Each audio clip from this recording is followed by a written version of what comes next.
This is Greg Johnson with Blue Book Services, and this is Week in Review. I'm joined as always by our retail editor, Pamela Schneider. And what's old is new again. It's time to talk some food box. Some big food box news this week. The food box news this week is that there will be no more food box news.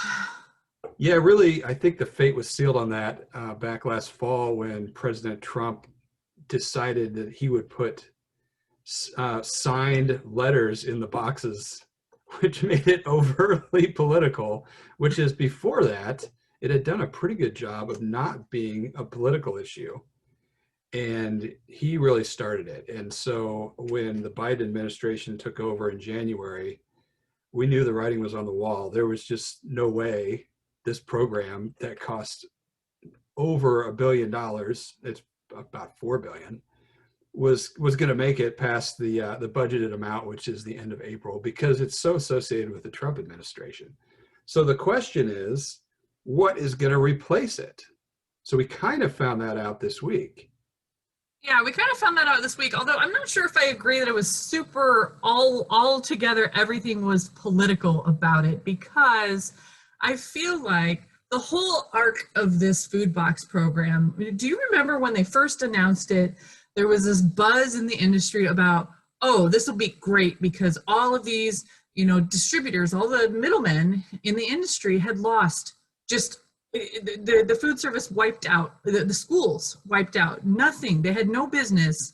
And this was going to be a lifeline for them, right? And we had this tremendous buzz. Everyone was excited. And then the first contracts come out and $40 million goes to one guy, $40 million goes to another guy, and nobody's ever heard of him before. It didn't really live up to the expectations. So they made some adjustments, tried to fix it. And every time they tried to fix it, it got a little worse. And it got it got worse. I have to disagree with you there. How many companies actually got contracts? Only about 240. Out of all of the thousands of companies that could have gotten benefited from this program that was designed not only to feed hungry people, because that was a huge problem, and that's a huge problem that we're continuing to work through, but it was supposed to be the lifeline for all these distributors in the middle, and so many of them were left out in the cold. It was a bigger lifeline to farmers, because the whole reason this started is back last spring when food service shut down and people lost jobs. The farmers who supplied the food service industry were going to lose money to deliver it somewhere, so they threw it away. And right. Not just in produce, but in meat and dairy. And that is a horrible look when people are out of jobs and hungry. So USDA deserves credit for putting together a program very quickly. One of the undersecretaries, Greg Ibaugh, has testified to that fact. He basically oversaw a group that put together this program in a month, which is unbelievably fast for a glacial organization like USDA. But if it was going to be just direct assistance to farmers, they would have just given the money to farmers and not done this crazy loop around purchase thing with contracts going to wedding planners and avocado growers getting $40 million when their yearly sales are $1 to $2 million depending on the avocado season. So why this crazy loop around if the goal in the beginning was just to help farmers? Well, it was also to help the middle market, who no longer had produce coming in and produce going out to food service contracts. So it involved the private industry, who basically were twiddling their thumbs, and they wanted to work, and this allowed them to work. And that was a good thing. They definitely picked some bad people. There's no question. And every 2 months, they made improvements, I would argue, up until they switched to a 25-pound food box and away from a produce-only box, at least from a produce industry perspective. The produce-only boxes was the last contract of produce-only boxes, because the people doing it at that point, I really feel like they knew what they were doing. And then USDA switched up and said, oh yeah, add meat and dairy. And the produce companies of the world who have been doing this went, we can probably do that. We just don't know anything about it. And They learned really fast. And I talked to a handful of them who did do that, and they learned it really fast. But the problem is the handful got smaller and smaller and smaller the longer the program went on, to where at the end it was only basically even less than one distributor per state.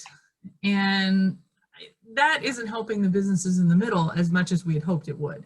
And then the end consumer, the end recipient, the food banks, it wasn't always what they needed either. So you ask, what are some of the things that they're trying to do to replace the program? And it looks like the first couple out of the box are produce boxes, first of all. Yes, thank you, produce boxes. The second thing that they're going to do is they expanded specialty crop block grants, farmers. And then the third thing that they're going to do is Feeney grants. Well, they changed the name of the Feeney program. The Double Up Food Bucks is one of the part of them. I can't remember what it is called. Fresh. What is Feeney anyway? I have to remember. It's something Gus something or other that they changed. That's Schumacher. We go way back with Gus. Oh yeah. Well, I mean, they changed the name of it, but whatever it is, one of the programs that has been very successful for retailers and for some of the middlemen in the industry has been that nutrition incentive program where they're incentivizing fruit and vegetable purchases. So that's the start of some of the changes that they're making. I don't necessarily know if this is like super political motivated. I think there's somebody's looking at it going, did we accomplish what we really needed to do here? And as we're seeing more restaurants open back up, do the middlemen need this business anymore? And even then, it wasn't really that many middlemen at the end. So. Well, it was always designed to be a temporary solution with the goal. In fact, Secretary Perdue said, like was it around PMA, Fresh Summit, I think? It needed to end. It's going to end at the end of the year because it doesn't need to go forward because the market is getting healthy. And it was wrong. It didn't get healthy, and the program did have to continue. Yeah. But that wasn't the design, and it's still not the design. No, it needed to end, and it needed to sunset, as they talk about with government programs. And we'll see what the sunrise is on the next incentive, because it's apparent that there are still hungry people that need to be helped. The produce industry would like to go back to the produce boxes. So we don't have a whole lot of details. So we're going to have to wait and see on what ends up going in those boxes. Yeah, and the advantage of boxes over a food stamp model is the boxes get directly back to farmers very quickly. And I talked with Molly Van Loo at United Fresh late last year when we talked about those two options. And she said the data clearly supports a food box option because it gets back very quickly to the farmers, and it takes a while, if at all, to get back to farmers through a food stamp reimbursement program. Right. Well, speaking of, consumption and the future of what we're going to be seeing at retail, we had the first report that I've actually been waiting for these numbers for a little while, and I bugged Anna Marie about them when we were at SEPC quite a few times, sitting by the pool in Orlando. But we have the first report post March of 2020. We have the 2021 numbers for March, and they paint a really great picture despite a huge drop year over year. You'll have to explain that one. Yeah, I know. So you look at this chart, I'm gonna put it up here in place of our faces, and you see this huge like crashing number. It goes from up 11% to down 7.6%. So a massive drop. But if you look over to the right, there's a dot that shows if we compare 2021 to 2019, we're actually still up double digits. We're up 11% overall, 11.7 in vegetables, and 10.6, 10.6 in fruit.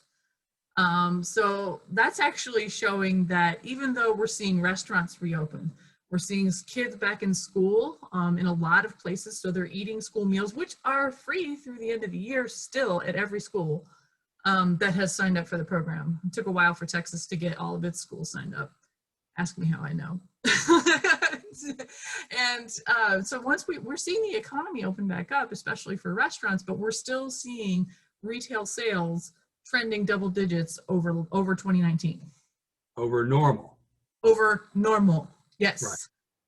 Right. But there are some losers in this because one of my favorite items, the navel orange, they plummeted Yeah. I year mean, over year. In March, I see that it's down 25. And yeah. it's probably because 2020 was the year of the orange. Yes, I would really say 2020 was the year of the orange. They are still up 8.3% over 2019. But the other thing too is that when we talk about how much oranges are selling, and it's like, yes, of course they are, but they also weren't exporting. And a lot of the issues came from oversupply of oranges, even though we didn't see a lot of deflation in price. There still was a whole lot of inventory available that wasn't going to the export market. I think as we're going into the Southern Hemisphere for oranges, we'll see how much our market is willing to take in, because it took in a lot over the summer because the demand was huge. But will that demand still be there as we go into this summer? I'm not sure. I'm still eating Yeah, a and crazy another number. big loser is cooking veg. Yeah. I mean, if you include potatoes in there, they're down over 30%, and carrots and onions are both down over 20%. Now they still are slightly up over 2019. Yeah. So they're not hurting. They're just we're getting a little more back to normal, which is kind of a good thing. Yeah, Hopefully there's growers anticipated that and didn't plan for 2020 numbers to continue. well, the other ones that are big winners though that I'm looking at, especially in veg, packaged salads up 26% over 2019. Fresh vegetables overall are up 11%. Tomatoes are up 15.9%. I've heard that a lot. TikTok pasta. How much of that is TikTok pasta? That's a story that's never going to die. Mushrooms, that was another one that people are continuing, since they're not eating so much at restaurants, they're cooking more of those at home. And then of course cucumbers up 21%, 21.7, so that rounds up to 22. So there's a lot of winners, and you got to check out this article in depth. Anna Marie really knocks it out of the park on the analysis of this, and especially on some of the trends that we're going to see going into the summer. We're going to see more people eating at food service, although a fair number of them are going to continue to cook at home.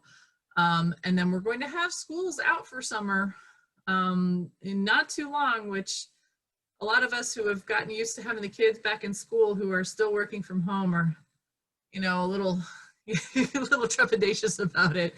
But Less than a month away here. yeah, it's a month away for us too. Well, actually a month and a half for us because we had that week of snow. No, we have less than a month. I've already gotten the notices. Oh no. We're lining up summer camps, so it's okay. Yeah, I know. I'm going to see if I can send my kid away to camp too. Somebody can take him. All right, well, that's it for the weekend review. If you are not getting the Produce Reporter newsletter, you should go to producebluebook.com and sign up. I have to mention that pineapples were a huge winner. Their numbers are back up. We are all on board buying our pineapples again. I got a $2 bargain here that I'm going to cut today. And if it's like the last one, after I cut it and put it in Tupperware, it'll disappear to a kid's room and never be seen again. The Tupperware too. Mine was not as cheap as yours. Mine was $2.99 or $2.98 at HEB, but it's one of those awesome honey glow ones from Del Monte. And actually, a lady asked me how to pick a pineapple at the store, which warms my heart. Well, you're an expert. Yeah, but people don't know that when I'm in sweatpants at the store.